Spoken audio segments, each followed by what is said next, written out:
พี่น้องทุกคนคงสิฮู้แล้วเนาะว่าคุณครูทรายได้เอาสามีไปกวดที่โรงพยาบาลแล้วถูกท่านหมอปฏิเสธไปเนาะคุณครูทรายได้ออกมาขอความเป็นธรรมที่หมอได้กวดผิดพลาดไปทำให้สามีของเธอได้เสียชีวิตจากเลือดหัวใจตีบทั้งสองเส้นทั้งที่เธอได้ขอห้องกวดขึ้นไฟฟ้าตั้ง2 รอบแต่ก็ถูกปฏิเสธและซ้ำพัดกล่าวหาเธอว่าเป็นโรควิตกกังวลผู้ชายอายุได้30 ปีเธอได้โพสต์ลงคลิปขอความเป็นธรรมให้กับสามีที่ได้เสียชีวิตไปหลังมีอาการแน่นหน้าอกห้องขอให้แพทย์โรงพยาบาลแห่งหนึ่งในจังหวัดราชธานี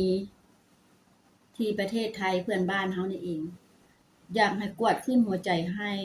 ในเมื่อว่ากลับบ้านไปเนาะสามีกับศอกเสียชีวิตย้อนโรคหัวใจตีบ2 เส้นซึ่งเกิดขึ้นเมื่อวันพฤหัสนี่เองนะคุณครูทรายหันยังทำใจและยอมรับบ่ได้2 คนนี้ฮักกันหลายนะได้ลูกนำกันคนหนึ่งเป็นเพศหญิงครูทรายคิดว่าสามีหันโยกลิ้นบ่นึกว่าสิไปไวปานนี้นะลูกก็ยังหนุ่มยังน้อยเขาเจ้าจะอยู่เคียงข้างกันตลอดและดูแลซึ่งกันและกันเป็นอย่างดีบ่เคยจากหนีห่างจากกันไปไสเลยไปทางใดก็ไปนำกันเนาะแต่ว่ามาเกิดเรื่องเศร้าขึ้นในครั้งนี้นะเฮ็ดให้คุณทรายยอมรับบ่ได้แต่ว่าก็สู้เพื่อลูกเกิดเรื่องเศร้าครั้งนี้นะก็ย้อนความผิดพลาดของหมอเองเนาะเขาเจ้าใช้ชีวิตอยู่ร่วมกันมา14 ปีเลยก็ถือว่าโดนสมควรเนาะแต่ว่ามาเสียสามีไปครั้งนี้นะย้อนการตัดสินใจผิดพลาดของหมอเองเนาะเคสนี้เป็นตัวอย่างและท่านหมอย้อนการตัดสินใจผิดพลาดของหมอทำให้ทุกอย่างเปลี่ยนไปคุณทรายเล่าทั้งน้ำตาที่ซึ่งก่อนหน้านี้ครอบครัวของสามีคุณทรายนะมีประวัติเรื่องของโรคหัวใจมาก่อนแล้วแต่บ่ฮู้ว่าจะมาถ่ายทอดมาถึงรุ่นลูกได้ตอนผ่านมาสามีคุณทรายนะก็ยังมีร่างกายแข็งแรงก่อนจะทราบจากเพื่อนร่วมงานของสามีคุณทรายนะเริ่มเมื่อยง่ายแล้วก็เหงื่อออกบ่มีแรงวันพฤหัสนี่แล้วมีอาการหนักขึ้นเพื่อนร่วมงานก็เลยนำส่งโรงพยาบาลเอกชนตามสิทธิประกันสังคมแต่ก็ต้องใช้เวลากันครึ่งวันจึงจะได้เจอหมอหลังจากนั้นก็ขอให้หมอกวดขึ้นไฟฟ้าหัวใจแต่ว่าทางแพทย์กับวินิจฉัยว่าอาการของสามีเหมือนเด็กกลัวเข็มฉีดยาว่าซั่นว่าสามีหันคิดมากและคิดไปเองเหมือนเป็นผู้ป่วยวิตกกังวลจนคุณทรายรู้สึกไม่ดีกับคำพูดหมอจากนั้นก็ขอให้หมอกวดขึ้นไฟฟ้าหัวใจแต่หมอกับปฏิเสธเป็นครั้งที่2ก็เลยถามหมอไปว่าถ้าเกิดเป็นเคสฉุกเฉินจะทำอย่างไรแต่หมอกับชี้ไปที่แฟนของตนคุณครูทรายเล่า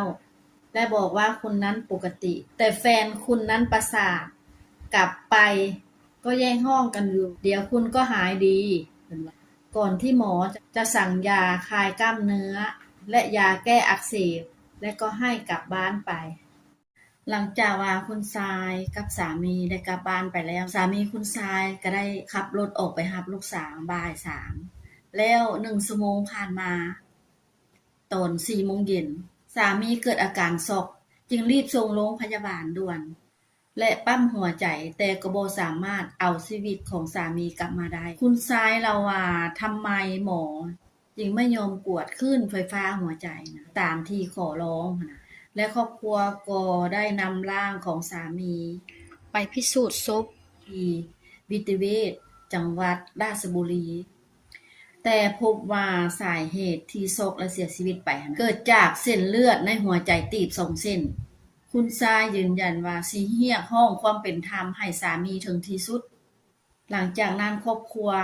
ก็ได้เข้าไปโรงพยาบาลพูดคุยกับท่านหมอคนนั้นเจ้าตัวยอมรับว่าวินิจฉัยผิดพลาดไปแต่บ่ได้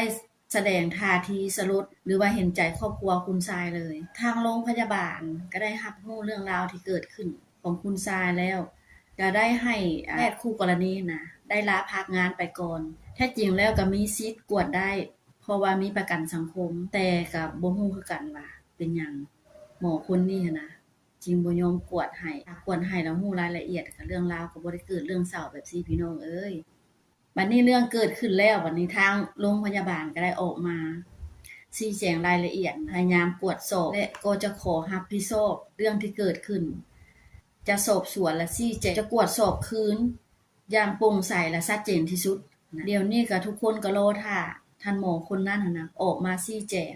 รายละเอียดที่เกิดขึ้นนะเป็นหยังจริงว่าบ่ยอมกวดให้ชีวิตคนเฮาหันแขนคอทุกบาทยางเฮาก็คิดว่าหมอนะเป็นสิ่งที่ว่าปลอดภัยที่สุดแล้วนะไปฮอดมือแพทย์มือหมอหั่นนะ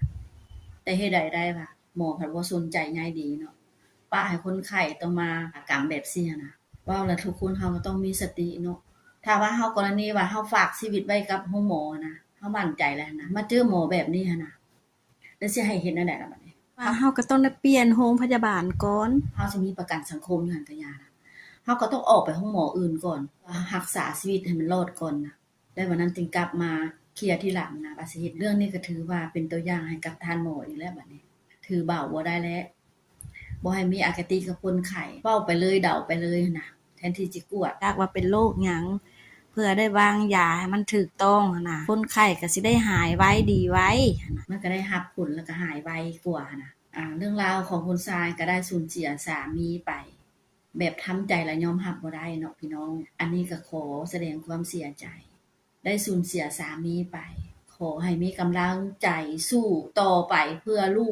กน้อยๆตาดำๆสู้ๆเด้อเอาคลิปนี้ก็ขอขอบใจ FC ที่เข้ามารับชมรับฟังโอเค